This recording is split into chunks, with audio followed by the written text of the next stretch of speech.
Bienvenue sur Teach, votre émission d'enseignement et de maturité spirituelle. Dans l'objectif de notre maturité spirituelle, nous nous sommes dit que nous pouvions commencer à aborder certaines questions qui paraissent quand même difficiles dans la Bible. C'est-à-dire des genres de vérités qu'on ne voit pas de prime abord et qui donnent l'impression d'être même contradictoires. On s'est dit, est-ce que c'est vraiment vrai? Est-ce que ça a un sens? On dirait que ça va à l'encontre avec tout ce que la Bible enseigne. Aujourd'hui, nous allons parler de ce concept, de cette phrase qu'il y a dans la Bible où il y aurait un esprit mauvais venu de l'Éternel, envoyé pour tourmenter Saül. Alors, let's teach. Grandissons ensemble. Mon but en moi n'est pas de divaguer dans plusieurs théories théologiques. Vous l'aurez compris. Ce que j'essaie de faire depuis longtemps, c'est d'abord établir des bases pour que les uns et les autres puissent grandir comme il se doit. Et aussi, c'est pour amener les choses un peu au centre. Le centre de tout, c'est quoi? Quel est le but? Quel est l'essentiel? En abordant cette question, j'aimerais montrer, et je veux presque dire, défendre la nature de Dieu. Parce que la question fondamentale, la peur qu'il y a derrière la question fondamentale, quand on a ce texte ici, c'est de se dire, y aurait-il du mal en Dieu? Dieu serait-il celui qui orchestre en fait le mauvais plan pour détruire la vie des hommes? Bien sûr que cette réponse serait non. Mais on s'est dit, alors, pourquoi il y a un mauvais esprit qui vient de lui? Je vais donc aller par cinq vérités fondamentales pour pouvoir recentrer notre pensée sur la nature de Dieu qui est restée immuable comme un Dieu source de bonté. Première vérité, Dieu permet, mais ne produit pas le mal. Dieu permet, mais ne produit pas le mal. C'est-à-dire, Dieu, ce n'est pas lui qui conçoit la douleur, le mal de l'homme. Non, ce n'est pas lui. Ne vous laissez pas tromper par le langage hébraïque de la situation. J'ai déjà dit ça plusieurs fois, qu'ici, dans la conception juive, c'est que Dieu étant le Créateur, il est présenté même dans le langage comme étant la source de tout. Que ce soit bien ou mal, on n'aimerait pas concevoir l'idée comme quoi une chose se serait faite à l'insu de Dieu. Donc, c'est pourquoi, deux fois, la Bible dit des choses comme « Arrive-t-il un mal sans que l'Éternel en soit la cause ?» Mais en réalité, Dieu, lui, quand il veut même produire un mal, quelque chose qu'on appellerait comme ça un mal, quelque chose qui serait négatif pour nous, même quand Dieu veut l'utiliser comme une forme de punition pour nous, il ne le produit pas lui-même, il le permet.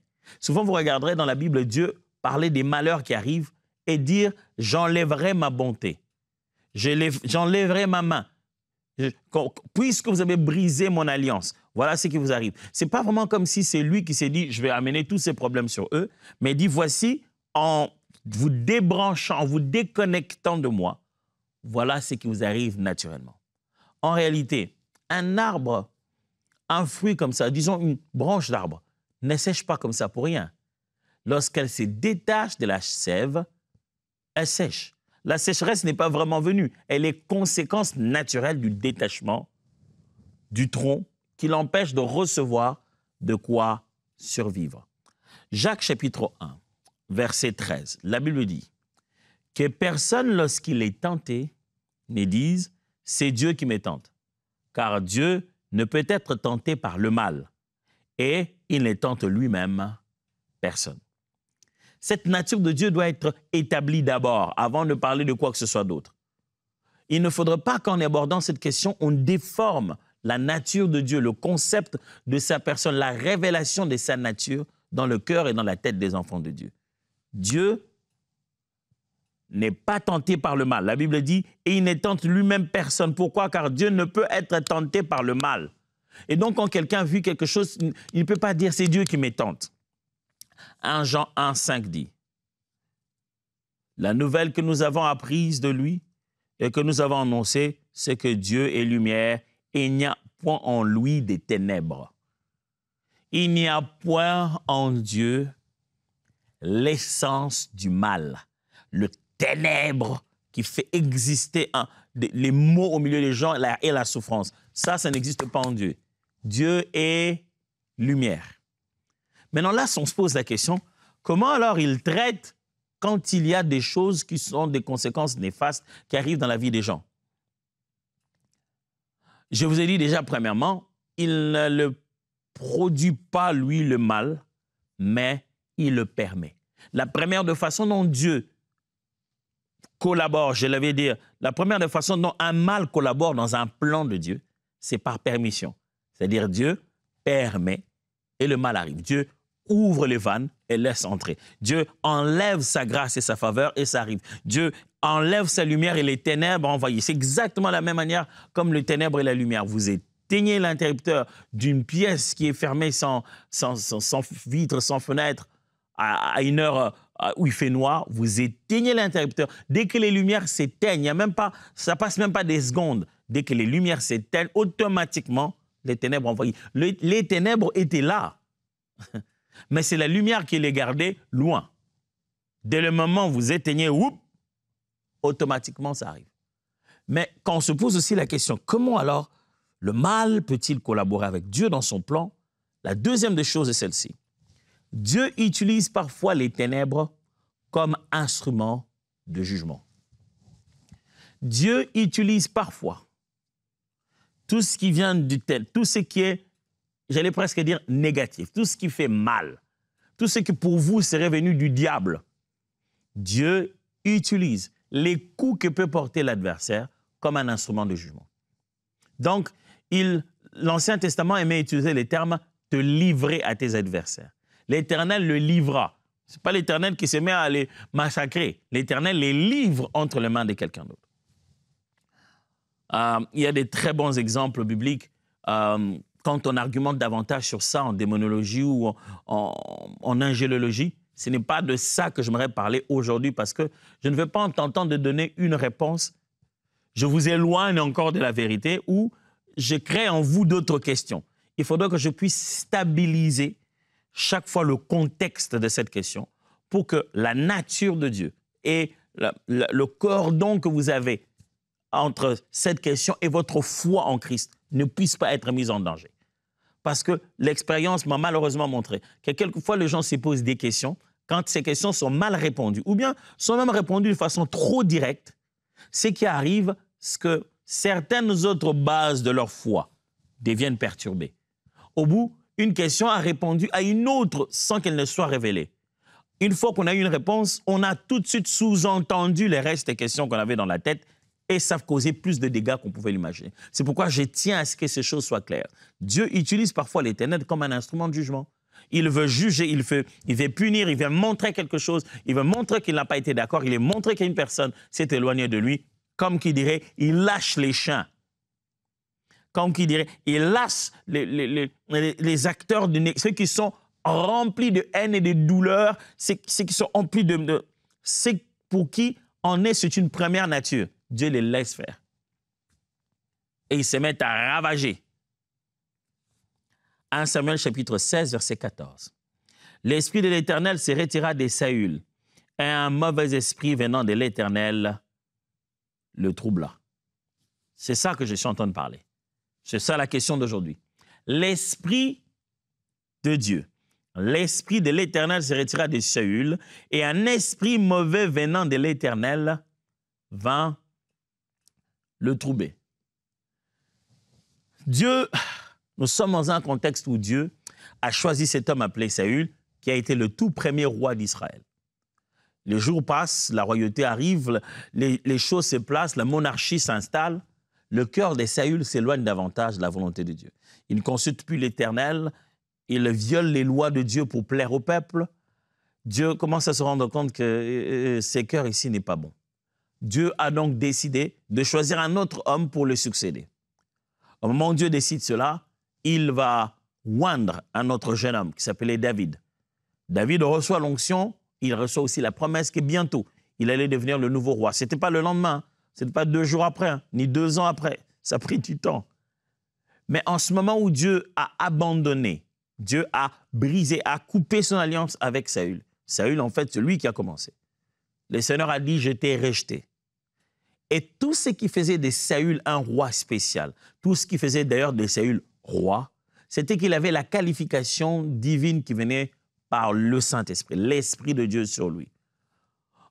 L'Esprit de Dieu en œuvrant sur lui peut être considéré comme une capacité divine, une onction de Dieu. les termes que nous avons dans le Nouveau Testament ne sont pas les mêmes qu'ils avaient à cette époque. Mais une chose est claire, c'est qu'il y a eu l'œuvre de Dieu par son esprit sur la vie de Saül qui donnait un résultat différent.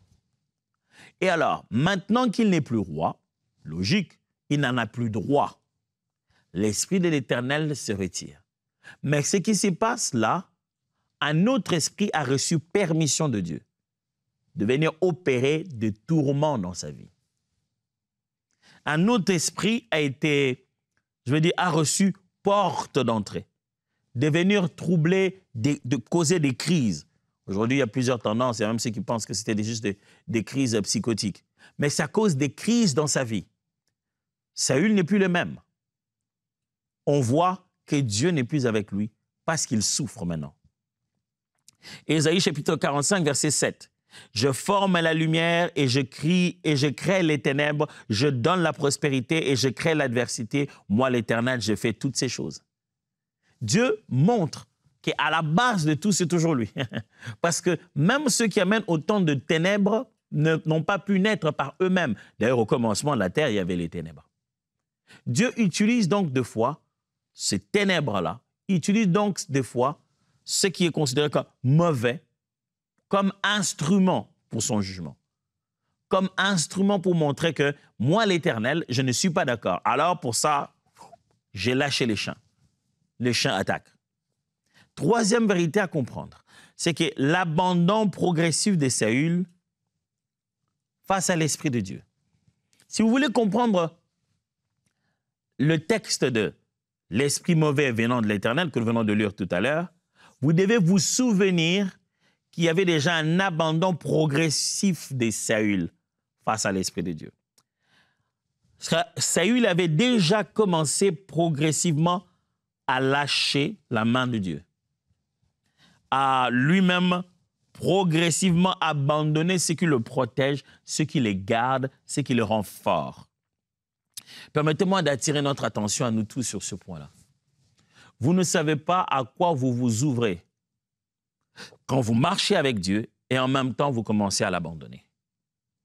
Ça signifie que il y a toujours eu juste là à la porte plein d'autres adversaires qui se disent toujours, toi, maintenant que tu es en Jésus, c'est toi qui fais toutes ces choses ici. Toi, le jour où on t'aura, il faut vraiment que tu restes accroché à ces dieux-là. Parce que si tu t'en décroches, tu verras. Vous savez, le diable, il sait qu'il ne peut rien contre nous. La seule chose qu'il peut faire, c'est nous pousser petit à petit à sortir de parapluie, à être à l'extérieur de la protection divine et à se retrouver dans un contexte de solitude, comme une brebis sans berger.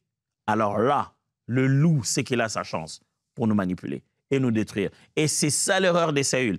Saül a commencé d'abord petit à petit par s'éloigner de la bergerie, s'éloigner de la grâce, de la faveur que le Seigneur lui a donnée. Sa relation avec l'Esprit de Dieu était complètement morte.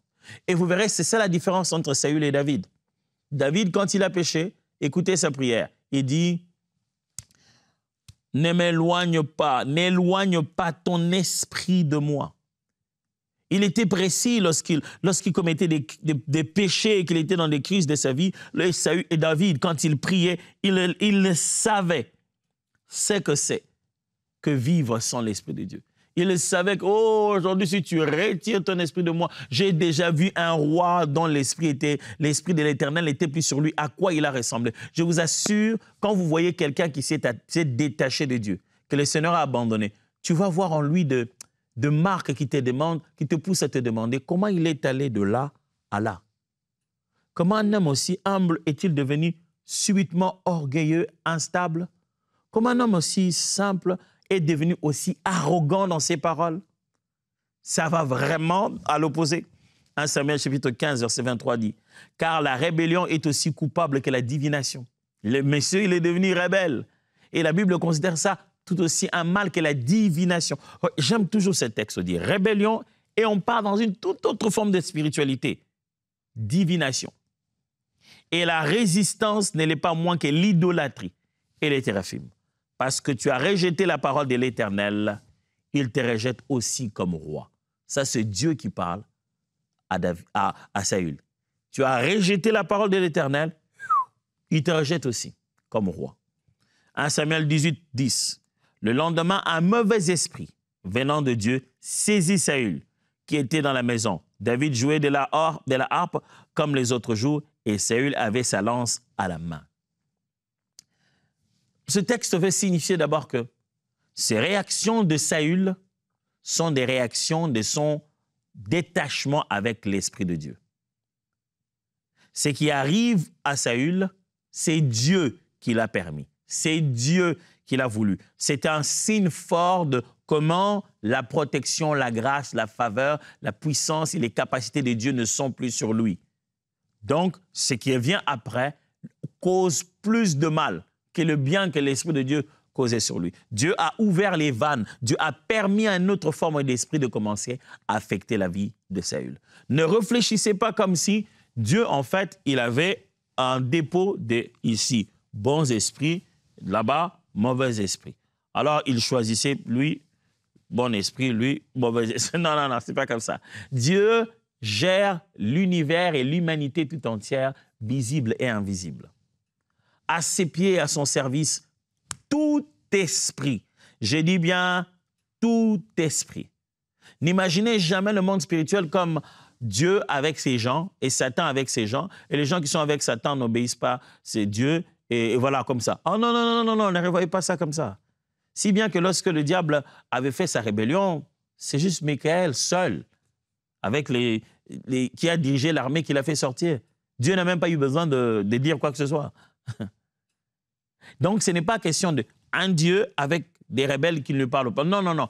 Étant aussi puissant, grand, capable de tout, en tout et pour tout, il continue à dire à Satan, « Est-ce que tu as vu mon serviteur Job ?» Et même quand Satan lui parle, il lui parle avec respect. Il dit non, il est comme ça juste parce que tu es juste bon avec lui. Et donc Dieu continue à garder pouvoir et autorité sur l'ensemble de la création. Et il sait comment chaque esprit fonctionne. Il sait par quelles règles passer pour donner permission à un esprit d'agir ou arrêter l'œuvre d'un esprit. Il y a tellement de choses à dire là-dessus que je tiens d'abord que les bases soient placées.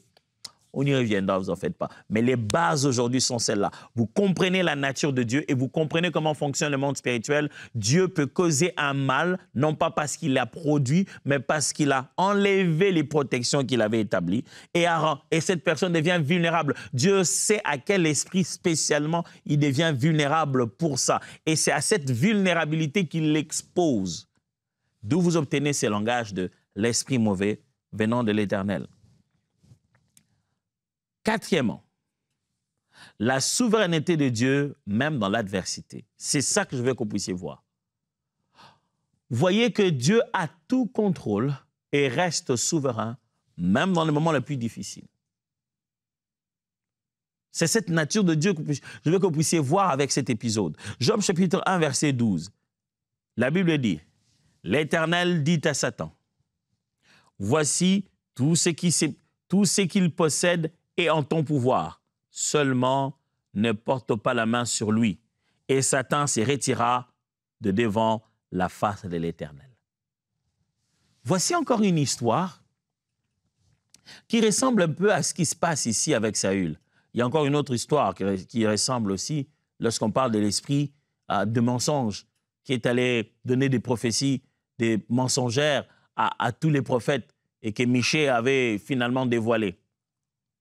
Mais pour ne pas essayer de nous embrouiller avec beaucoup de cas similaires qui ont des points de similitude, je me suis concentré que sur ce cas ici de Saül. Et pour ça, regardez ici Job. Job est sur la terre et Dieu parle à Satan. Et lui dit, « Ah, Satan, est-ce que tu as vu Job? Ouais, il m'est fidèle, son cœur est tout à moi. » Et Dieu dit, et Satan dit à Dieu, « Ah, bah, tu sais, il est comme ça, pas pour rien, hein, c'est parce que tu lui as donné tout un tas de trucs, et puis voilà, il est à l'aise, donc il est béni, il a tout, c'est pourquoi il est comme ça. » Dieu dit, non, non, non, il est comme ça, c'est naturel, il est vraiment comme moi. Dieu a toujours été fier de voir que nous sommes son image et que nous représentons tout ce qu'il est, son caractère. Alors là, nous venons de lire là où Dieu dit à Satan, il dit, voici, tout ce qu'il possède est sous ton pouvoir. Seulement, ne porte pas la main sur lui. Dieu peut permettre un espace d'action à un esprit mauvais. Tu vois? Dieu dit, Satan, va, tu peux toucher tout ce qui lui appartient, tout ça, mais ne touche pas son âme. Ce n'est pas une proposition, c'est une parole de l'Éternel. Lorsque l'Éternel prononce cette parole, le diable ne pourra même pas toucher son âme. Il n'aura pas le droit, il n'aura même pas la capacité de toucher son âme. Parce que les paroles de l'Éternel suffisent. Ce qu'il a dit là, ça limitait le champ d'action de Satan. Il ne peut être inventif que dans les limites que Dieu lui a données. Dieu peut accorder une limite d'action à un esprit mauvais, dans le but du jugement. Ici, c'était dans un contexte de test, mais dans le but du jugement aussi. Romains chapitre 8, verset 28. Nous savons du reste que toute chose concourt au bien de ceux qui aiment Dieu, de ceux qui ont été appelés selon son dessein. Pourquoi je sors ce texte ici? Parce que mon point, c'est vous montrer la souveraineté de Dieu, même dans l'adversité. Dans un contexte même, où on sent que le diable, l'ennemi est en train de nous attaquer, Dieu reste souverain. C'est lui qui décide de quelle manière il opère il opère sa riposte. Jusqu'à quel niveau il laisse l'ennemi arriver. Jusqu'à quel niveau il laisse Satan. Vous savez, de fond, on se dit, si Dieu est puissant, il ne va pas permettre ça. Non. Dans sa puissance, toute puissance, il permet jusqu'à ce que le diable arrive à un certain niveau. Tu te dis, mais Seigneur, comment tu as pu permettre telle chose? Dieu, je sais que tu es un Dieu puissant, pourquoi tu as laissé ça? Dieu reste souverain, même dans les contextes de l'adversité. Il sait jusqu'à quel niveau laisser à l'adversaire d'opérer et il sait à quel endroit tracer la ligne pour ne pas lui permettre de dépasser. Souvenez-vous de ça. Vous n'êtes pas en train de vivre une vie chrétienne où un bon matin, Dieu lâcherait un mauvais esprit sur vous. Vous ne pouvez pas vivre avec un tel état d'esprit. Ce n'est pas ça le Dieu de la Bible. Vous n'êtes pas là en train de vous dire, je ne sais jamais, aujourd'hui j'ai le Saint-Esprit, demain, si je commets un péché, Dieu va lâcher des esprits sur moi. Oh non, ce n'est pas ça du tout. Maintenant que vous êtes enfant de Dieu, que vous avez l'Esprit du Seigneur, restez dans la sainteté, restez dans la sanctification. Continuez à glorifier le Seigneur, continuez à le servir. Mais sachez que dans sa ressource, dans sa gibecière, dans les possibilités qui sont sous son pouvoir, Dieu a aussi des esprits mauvais qui peuvent être en action au moment où lui, il libère, il veut prononcer un jugement. Il se sert de ces esprits-là pour qu'il puisse le faire. Je donne un exemple simple. Je me souviens quand on était très jeune, notre papa revenait deux fois le soir comme ça, et il a amené quelque chose à manger, comme des biscuits, des choses assez intéressantes, tout ça. Et plus jeune, on venait et papa donnait aux plus jeunes un peu plus, quoi. Et voilà, parce qu'on est plus jeune. Et quand on en mangeait, il y avait des frères qui regardaient de loin, qui te faisaient signe, viens, pour que vous mangez ensemble, voilà, disons pour qu'ils mangent dans ton assiette. Et nous, tout petits, on était bien égoïstes, on refusait de leur donner à manger. Et ce qu'il faisait, papa, c'est que si on était par exemple blessé et puis il fallait qu'on puisse te penser la blessure ou quoi, il choisissait intentionnellement la personne à qui tu as refusé de donner ton pain ou ton biscuit. Il l'appelait, il disait, dis, toi, va lui penser sa blessure, va un peu bien laver ça avec la colle pour qu'il n'y ait pas de pus dessus. Il ne prenait pas celui à qui tu avais donné les biscuits, à qui tu as été trop gentil. Il prenait celui qui, au fond de lui déjà, il était énervé contre toi. Et je t'assure, cette blessure-là allait être pensée. Cette blessure-là devenait très propre. Parce que tu osais même pleurer, dire, arrête là. En plus, quand tu avais ton biscuit, tu m'avais donné. Dieu a tendance, écoutez mes termes, à sous-traiter ces genres de punitions qui demandent que l'essence du cœur soit aussi alimentée par ce mal-là. Quand il veut produire quelque chose qui va rester une leçon, il laisse ceux qui produisent ce genre de mal l'exécuter dans un cadre très bien limité qui leur permet de faire, en sachant que ce qu'ils ont fait sera source de leçon. La grande question que les uns et les autres se posent, c'est aujourd'hui aussi, nous les chrétiens, c'est comme ça, devons-nous craindre que Dieu nous envoie des démons?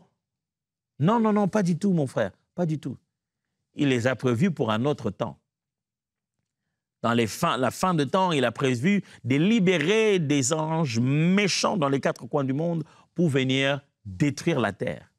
Mais ici, au quotidien, pasteur, est-ce que c'est ça ce que Dieu fait quand Dieu m'a enlevé sa grâce sur moi? Qu'est-ce qui va se passer? Je suis juste en train de vous dire que même nous, chrétiens, nous pouvons nous exposer à des esprits mauvais si nous sortons de la volonté de Dieu, si nous sortons de ce que Dieu attend de nous. Moi, si tu vas dans la désobéissance, tu sors dans le cercle que Dieu t'a permis, Dieu t'avait dit, au-delà des instructions que Dieu t'avait dit, tu t'exposes automatiquement à être affecté par d'autres types d'esprits. Tu t'opposes à subir des attaques, tu t'exposes plutôt à subir des attaques, tu t'exposes à souffrir d'une certaine forme de maladie. Mais ne restez pas là en vous disant « Dieu m'a envoyé un démon, Dieu m'a envoyé un esprit mauvais ». Ce n'est pas comme ça que ça opère. En fin de compte, le remède, c'est quoi? C'est une vie remplie du Saint-Esprit. Point 5, le remède, une vie remplie du Saint-Esprit. Pasteur, maintenant que tu m'as dit, OK, ce n'est pas comme si Dieu va sortir un esprit mauvais comme ça, là, pour me l'envoyer, rien qu'à cause de ma situation, parce que j'ai péché. Ça, j'ai compris. J'ai péché, Dieu me pardonne, je me présente devant lui, le Saint-Esprit me conduit. Eh bien, je dois prendre au moins conscience que je peux m'exposer à des attaques et à des affectations diaboliques ou sataniques ou des esprits mauvais quand je m'éloigne de la volonté de Dieu et quand je m'expose moi-même dans une vie en dehors de sa parole. Ce n'est pas Dieu qui aura besoin d'aller avoir ces esprits. Ces esprits sont juste là, juste à côté. Ils attendent juste tout le temps l'occasion de pouvoir me toucher d'une manière ou d'une autre. OK, j'ai compris. Que faire alors? Vivez une vie remplie du Saint-Esprit. Éphésiens 5, 18 dit, « Ne vous enivrez pas de vin, c'est de la débauche. Soyez au contraire remplis de l'Esprit. » 2 Corinthiens chapitre 3, verset 17 dit, « Or, le Seigneur, c'est l'Esprit. Et là où est l'Esprit du Seigneur, là est la liberté. » Je m'en résumais en finissant en disant ceci. L'esprit mauvais, venu de Dieu sur Saül, ne doit d'aucune manière être pour vous une raison de peur en croyant que Dieu peut libérer un démon sur vous. Non, ce n'est pas ça. L'esprit mauvais, venu de l'Éternel sur la vie de Saül, ne signifie pas non plus que quelqu'un peut prier et demander d'être rempli du Saint-Esprit. À la place, un démon entre et lui fait parler des langues. Ça ne signifie pas ça non plus. L'esprit mauvais, venu de l'Éternel, envoyé par Dieu comme ça pour tourmenter Saül, ce n'est pas une punition que Dieu donnerait aujourd'hui aux chrétiens parce qu'il a péché, alors à la place, puisque tu as vécu une vie de péché, je t'envoie un démon. Non. Le principe fondamental, c'est que Dieu ne tente personne et lui-même n'est pas tenté par le mal. Le deuxième principe, c'est de savoir que quand Dieu enlève comme ça là sa main, il peut laisser. Dieu nous punit de fois juste en levant sa présence, en éteignant, en laissant partir la lumière. Il y a une ténèbre qui peut nous tourner, qui peut nous envahir. Prenez aussi conscience que tout le jour dans notre façon de vivre, il y a un ennemi devant la porte, devant les fenêtres, en train d'attendre qu'une petite porte d'entrée se fasse. L'ennemi peut se mettre à massacrer ta vie, pas parce que Dieu l'a envoyé, mais parce que toi, tu es sorti de la volonté de Dieu. Sorti de la volonté de Dieu, ce n'est pas juste parce que tu as commis un péché, mais parce que tu as commencé à vivre une vie de désobéissance claire, volontaire et intentionnelle. Tu vis dans un engagement pour lequel tu ne respectes pas du tout l'engagement. Tu t'exposes à être affecté physiquement, émotionnellement ou même spirituellement par des esprits mauvais.